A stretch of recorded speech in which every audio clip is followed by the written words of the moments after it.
محمد اویس رفیق صاحب نے ایک سوال لکھا، لکھتے ہیں مفتی صاحب یہ بتائیں کہ کئی لوگ جمہوری نظام کے مخالف ہوتے ہیں اور اسے غیر شرعی بتاتے ہیں اور کہتے ہیں کہ اسلام میں صرف خلافت کا نظام ہے، اس پر ذرا روشنی ڈالیں۔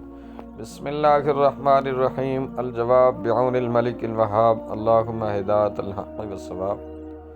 اسلام کا دیا ہوا حقیقی نظام خلافت ہی کا ہے، لیکن اس کا مطلب یہ نہیں کہ خلافت کبھی مفقود نہیں ہو سکتی۔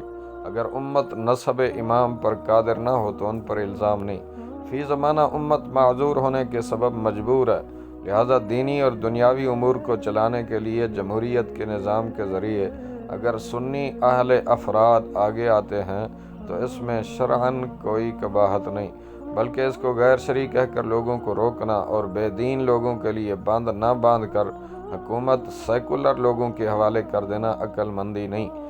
امام اہل سنت مولانا شاہ احمد رضا خان رحمۃ اللہ علیہ لکھتے ہیں، گمراہی تو جب ہوتی کہ ان کے بعد امت نسب امام پر قادر ہوتی اور قصداً ترک کرتی، عجز و مجبوری کی حالت میں کیا الزام ہو۔